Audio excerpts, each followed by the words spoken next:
Hello, Rachel Reeves, the Chancellor, has announced a 3p a mile charge for all EVs on the road from 2028 and 1.5p for hybrids. But how long is it going to be before the charge will be on petrol and diesel? And how much is it going to be? 3, 4, 5, 6p a mile or even more?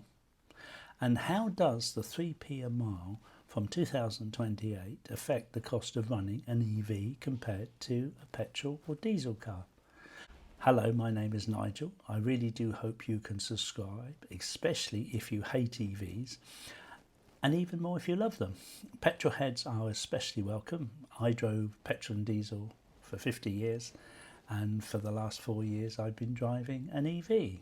Also, a like is much appreciated if you did. So anyway, the long-awaited cost per mile has been announced, although we've still got to wait another 2 years.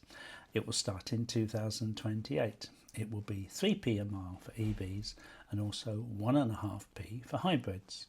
Never could quite understand why anyone would buy a hybrid, certainly in the last few years. Maybe 10 years ago it was quite cutting edge, but now if you do own a hybrid, you will be paying excess duty as well as the EV tax. These are terrible. From 2028. But is this just a test to see how it goes before all cars are paying a fee over a mile, and who knows how high it could go? For decades, governments have wanted to impose this tax on all cars, and how long will it be until they do? But first I want to look at the impact of driving an EV.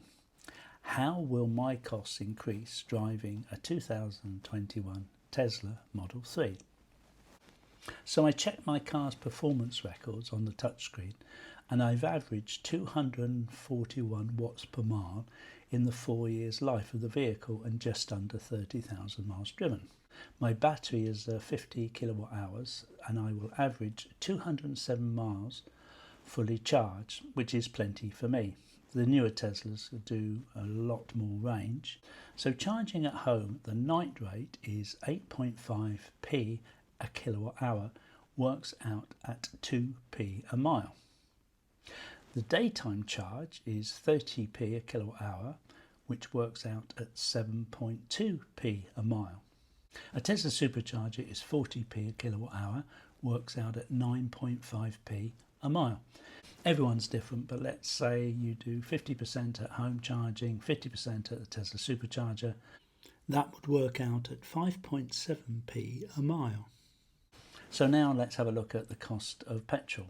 140 a litre is about average, and 40 mile a gallon is the average car. Some do a lot more, some do a lot less, and that works out at 15.8p a mile. Now, fuel on the motorway is much more expensive than 140 a litre.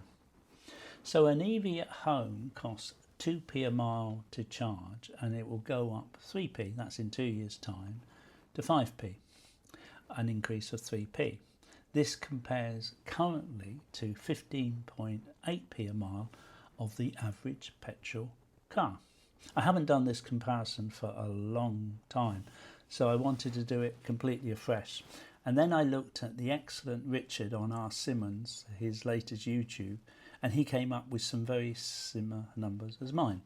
I've been running some numbers to get an idea of exactly what that means for running costs of electric vehicles, because of course I think straight away we'll see a lot of stuff in the media about electric vehicles now costing more to run than petrol and diesel and things like that. So I want to just get at least an initial idea or handle on what this might mean for you, and should you buy an electric car in the future.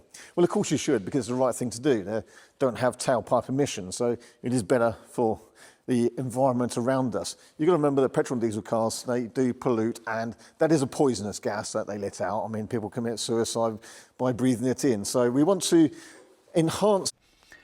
I didn't do diesel, but he did, so I'm pinching his numbers, and he's come up with 15p a mile, although fewer and fewer people now are getting diesel cars. He also found the average for petrol, and his average, he says that it's 36 miles per gallon.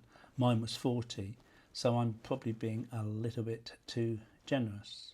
If you are as dumb as a motoring journalist and thinks that you are also, you will only ever charge at a premium priced public charger at around 80p a kilowatt hour. Many are owned by the oil companies and the legacy automakers, and the price per mile will be more than the average car, except it will still be less than many cars, but maybe not the smallest and most economical cars. But it's still going to be quieter and cleaner. But who is dumb enough to do that, as there is no need? Tesla superchargers work out at 9.5p a mile, which is a fraction of the average petrol or diesel car. And also anyone can use a Tesla supercharger now. I don't know what the costs are. It's slightly more than I'd be paying as a Tesla owner, but let's say 10, 11p, way cheaper than the cost per mile of a petrol or diesel car. Repairs are much less. There's no exhaust, engine oil, gears, and fewer servicing repairs.